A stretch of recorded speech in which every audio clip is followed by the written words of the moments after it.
आप देख रहे हैं WLBS न्यूज। चैनल को सब्सक्राइब करना और बेल आइकन को प्रेस करना ना भूले। नमस्कार दोस्तों, जय भीम। मैं सुरेश आप सभी का स्वागत करता हूं। दोस्तों, आज मैं आपके बीच में एक ऐसे शख्स को लेकर आया हूं जिनसे हम एक ऐसे विषय में बात करेंगे जो कि काफी गंभीर मामला है। मैं आपको बता दूं, मध्य प्रदेश छिंदवाड़ा जिले के अमरवाड़ा विधानसभा के एक पूर्व विधायक मनमोहन साह भट्टी, जो कि भारतीय गोंडवाना गणतंत्र पार्टी के राष्ट्रीय अध्यक्ष भी थे, आज वो हमारे बीच में नहीं है। कल उनका दुखद निधन हो गया। मध्य प्रदेश के भोपाल में जो चिरायु हॉस्पिटल है वहां पर उनका इलाज चल रहा था। ऐसा बताया जा रहा है कि उनका हृदयघात के कारण या हार्ट अटैक के कारण उनकी मृत्यु हो गई है। लेकिन उनकी मृत्यु पर शक जाहिर किया है डॉक्टर हीरा अलावा, जो कि विधायक है इस समय। और डॉक्टर हीरा हीरा अलावा जी के बारे में मैं आपको बता दूं, ये JS के फाउंडर भी रहे हैं और आदिवासियों के बीच में इनकी काफ़ी लोकप्रियता है। उसके बाद में जब आज ये घटना घटित हुई, जब ये खबर सामने आई, तो उन्होंने सवाल उठाया है कि इसकी न्यायिक जांच होनी चाहिए। हीरा सर, आपका हमारे इस चैनल में स्वागत है। आप इस जी मामले पर क्या कहना चाह रहे हैं?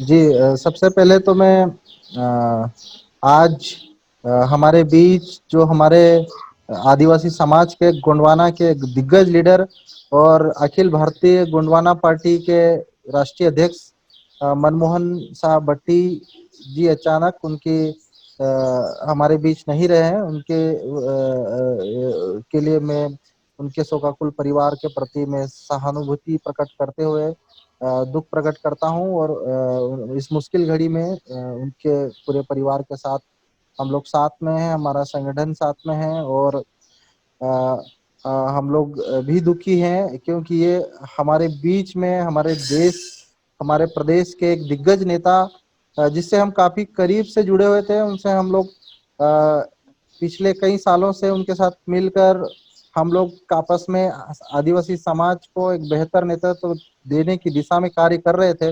हम उनसे जब भी मिलते थे उनके एकदम शानदार भाषण शैली के हम दीवाने थे और उनका जो नेतृत्व करने की जो क्षमता थी, समाज को लीडर लीडर एक अच्छा लीडर देने के लिए जो उनके अंदर जो हमको क्षमता महसूस होती थी, वाकई उनकी कमी हमको महसूस होगी।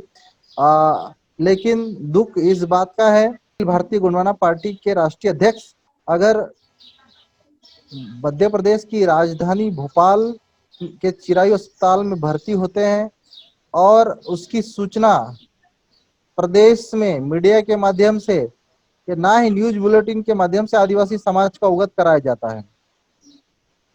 अस्पताल प्रशासन ने यह भी नहीं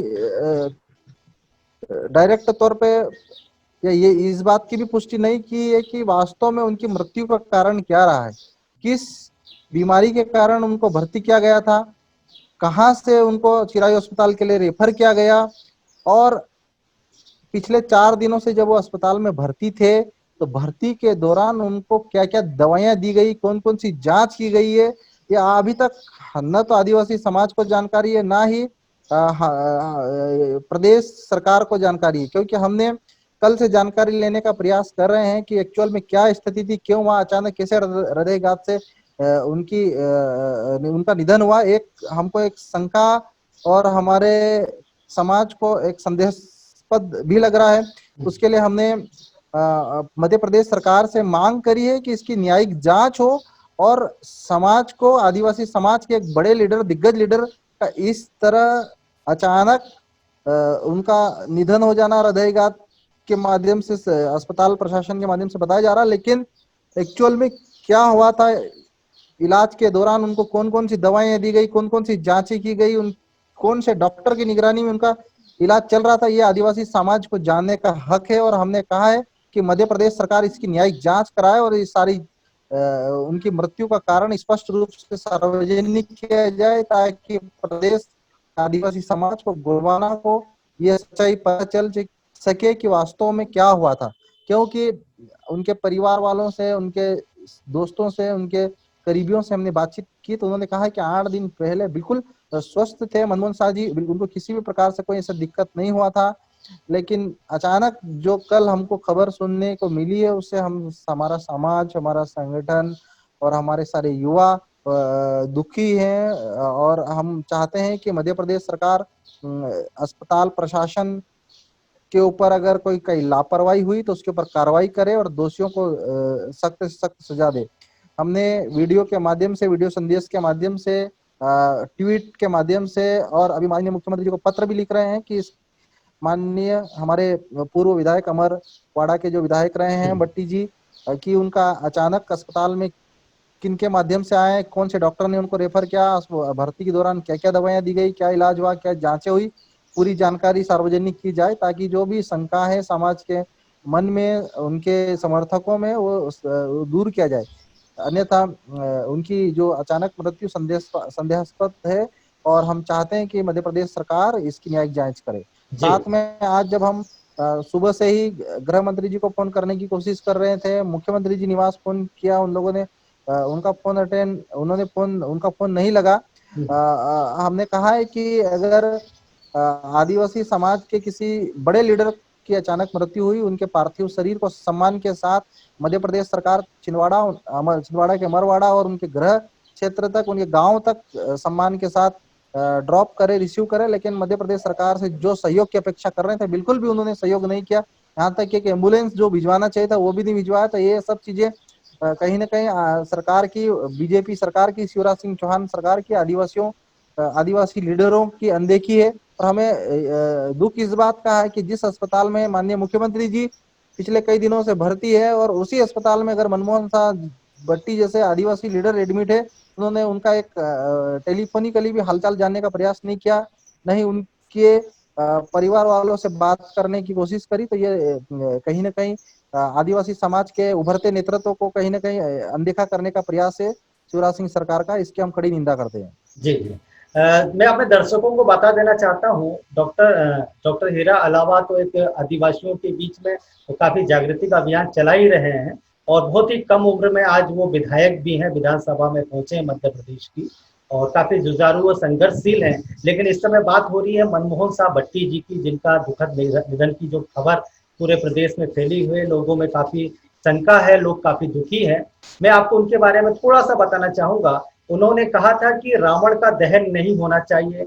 उन्होंने आदिवासियों की अस्मिता के लिए उनकी लड़ाई लड़ी। उन्होंने आदिवासियों का जो सही इतिहास है वो उन्हें याद दिलाया। उन्होंने आदिवासियों को मालिक, अपने जमीन का मालिक और बहुत सारे ऐसे मुद्दे उठाए जिसके कारण काफी विवादित भी रहे।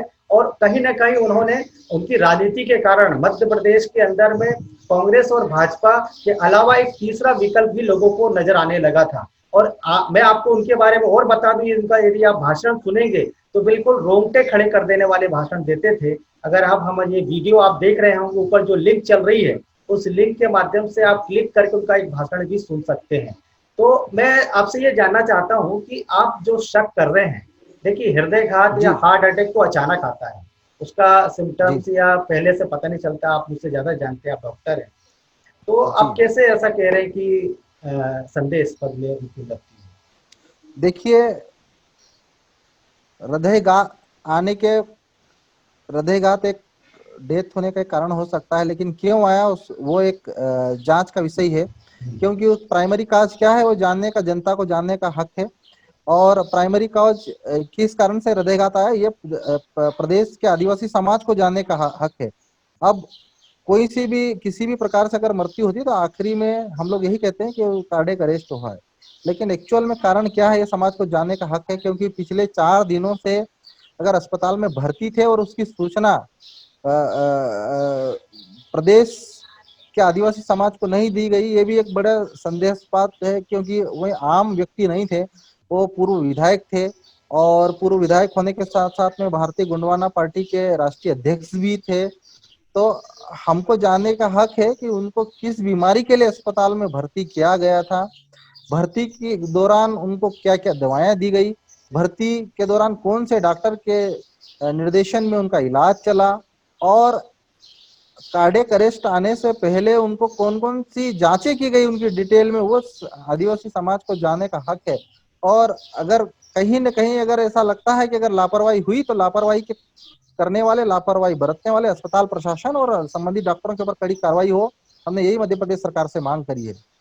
यदि मध्य प्रदेश सरकार आपकी बात नहीं सुनती, मध्य प्रदेश सरकार जो आप लोग मांग कर रहे हो पूरी नहीं करती, और हमें ये भी जानकारी मिली है उनका जो पार्थिव शरीर है छिंदवाड़ा नहीं लाने दिया जा रहा, उसकी परमिशन नहीं दी जा रही, जिसके मैं कारण काफी बिल्कुल रोष है छिंदवाड़ा में। जी। पार्थिव शरीर वर्तमान में अभी बता दूं, मैंने मॉर्निंग में 11-12 बजे से मैं लगातार प्रयास में लगा हूं। अभी हमारे एक युवा साथी बलबीर सिंह तोमर जी वो भी लगे हुए हैं। हमने सीएम के जो सलाहकार उनके करीबी हैं नीरज जी, उनसे भी बात हुआ है। और जो बीजेपी सरकार में मंत्री राम खिलावन पटेल जी, उनसे भी बात किया है हमने। हमने कहा है कि मध्य प्रदेश सरकार उनको छिंदवाड़ा उनके घर हाउस पे पहुंचाने के लिए उनके पार्थिव शरीर को एम्बुलेंस उपलब्ध करवाए। तो हमने मैसेज कर दिया है और उन्होंने कहा कि हम प्रयास कर रहे हैं। तो निश्चित ही हमको उम्मीद है कि मध्य प्रदेश सरकार कम से कम आदिवासी समाज के एक लीडर के लिए इतना तो करेगी करेगी। और अगर नहीं करती तो हम सब मिलकर, पूरा आदिवासी समाज, पूरा गोंडवाना समाज, हम मिलकर हम लोग आगे की रणनीति तय करेंगे। अच्छा। और आपको एक बात जी। आपको एक बात ये बता दूं, उनके उनके परिवार, उनकी बेटियों से भी बात हुई है सुबह मॉर्निंग में। उन्होंने भी कहा है कि उनको भी कहा, वो भी चाहते हैं कि उनके पिताजी का पार्थिव शरीर उनके गृह क्षेत्र में उनका अंतिम संस्कार वहीं पे किया जाए, क्योंकि छिंदवाड़ा में उनके चाहने वाले बहुत हैं। उन्होंने आदिवासी समाज के लिए और हर समाज के लिए वहाँ पे बहुत संघर्ष किया है। आदिवासी के जल जंगल जमीन के लिए उन्होंने खूब लड़ाई लड़ी है, मनमोहन भट्टी जी ने। तो वो अंतिम दर्शन के लिए भले ही कोरोना प्रोटोकॉल का पालन करते हुए कम से कम उनकी बॉडी को उनके गृह क्षेत्र में दाह संस्कार किया जाए, यही हमने मध्य प्रदेश सरकार अच्छा से मांग की। धीरज जी, मैं आखिरी में आपसे ये जानना चाहता हूँ, निश्चित रूप से वो एक ऐसे नेता थे जिनकी पहचान धीरे धीरे राष्ट्रीय स्तर पर होने लगी थी। वो सिर्फ आदिवासियों के जी बीच में लोकप्रिय नहीं थे, बल्कि जो अम्बेडकरवादी हैं, जो बाबा साहब को मानने वाले हैं, उनके बीच में भी वो जी काफी लोकप्रिय होने लगे थे, और बहुजन समाज के नेता के रूप में उभरने लगे थे, ऐसा लोग कहते हैं। तो मैं अब जानना चाहता हूँ कि उनके निधन के बाद जो समाज में क्षति हुई है, जो एक बहुजन राजनीति में क्षति हुई है, उसको आप कैसे देखते हैं, कैसे उसे भर पाएंगे? बिल्कुल। एक बड़े नेता हमारे बीच में नहीं रहे, और उनकी कमी को मुझे नहीं लगता है कि देश का कोई और नेता पूरी कर पाएगा, पूर्ति कर पाएगा। क्योंकि उनके अंदर जो नेतृत्व की जो क्षमता थी, उनके अंदर जो उन जो कैपेसिटी थी, जो साहस था, हमको उनकी बराबरी करना हमारे लिए, हम सब के लिए, और मेरे देश के आदिवासी समाज के लिए भी मुश्किल है, नामुमकिन है। क्योंकि ऐसे नेता बार बार पैदा नहीं होते हैं। ये वैसे ही नेता थे जैसे बिरसा मुंडा, टंटिया भील और हमारे वीर गुंडाधुर, जो आदिवासी समाज के लिए लड़ के अपना पूरा जीवन न्यौछावर कर दिया। 19 श्रेणी के एक बड़े नेता थे, और हमें बहुत दुख है। उन दुख की घड़ी में हम पीड़ित परिवार के साथ में हैं, और हम जो भी अपने स्तर पे मदद कर सकते करेंगे। लेकिन जो अंतिम समय में उनके साथ जो हुआ है, उनके इलाज के दौरान जो भी चीजें हुई है पिछले 4-5 दिनों में, वो सार्वजनिक होनी चाहिए, ताकि प्रदेश के आदिवासी समाज के मन में जो शंका है, वो जी। शंका को दूर किया जा सके। अन्यथा ये मध्य प्रदेश सरकार के ऊपर और ये चिरायु अस्पताल के ऊपर एक संदेह का धब्बा हमेशा बना रहेगा। जी, जी। धन्यवाद हीरा जी, आपने अपना महत्वपूर्ण समय दिया और आपने अपनी जो बातें हैं वो बताई बेबाकी तरह से। धन्यवाद।